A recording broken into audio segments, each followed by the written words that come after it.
ਡੋਡੇ ਸੁੱਕੇ ਲੈ ਕੇ ਮਿਕਸੀ ਚ ਪਾ ਲੈਂਦੇ ਹੋ ਵੇ ਵਿੱਚ ਸੌਂਫ ਖਾਸ ਖਾਸ ਜੀਰੇ ਲਾ ਲੈਂਦੇ ਹੋ ਬਿਜ਼ਨਸ ਕਾਰ ਨਾਲ ਮਾਰ ਕੇ ਜੇ ਪੱਕਾ ਤੇਰੀ ਅੱਖ ਬਾਜ ਵਾਂਗ ਰੱਖੜਾ ਲੈਂਦੇ ਹੋ ਤਾਂ ਹੀ ਰਹਿ ਲੈਣਾ ਦੂਰ ਬਿਨਾ ਨਾਰ ਤੋਂ ਵੇ ਕੋਲੋਂ ਦਿਲ ਟੁੱਸਦਾ ਨਹੀਂ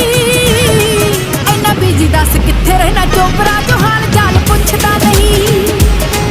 ਇੰਨਾ ਬਿਜੀ ਦੱਸ ਕਿੱਥੇ ਰਹਿਣਾ ਚੋਪਰਾ ਜੋ ਹਾਲ ਚਾਲ ਪੁੱਛਦਾ ਨਹੀਂ ਤੇ ਕਦ ਚੜਿਆ ਟਰੱਕ ਤੇ ਡਰਾਈਵਰਾਂ ਤੋਂ ਹਾਲ ਚਾਲ ਪੁੱਛਦਾ ਨਹੀਂ ਵੱਡੇ ਜਿਗਰੇ ਨਾ ਹੁੰਦੀ ਆ ਡਰਾਈਵਰੀ ਰਕਾਨੀ ਆਮ ਬੰਦੇ ਦੇ ਹੁੰਦੀ ਨਹੀਂ ਹੱਥ ਵੱਸਦੀ ਆਈਸ ਰੋਡ ਤੇ ਵੀ ਖਿੱਚੀ ਜਾਵੇ ਰੱਬ ਰਾਖਾ ਕਹਿ ਕੇ ਬਸ ਮੁੱਕਦੀ ਆ ਗੱਲ ਸਾਰੀ ਚੱਸਦੀ ਅੱਧੀ ਰਾਤ ਨੂੰ ਵੀ ਖਿੱਚੀ ਜਾਵੇ ਰੱਬ ਰਾਖਾ ਕਹਿ ਕੇ ਬਸ ਮੁੱਕਦੀ ਆ ਗੱਲ ਸਾਰੀ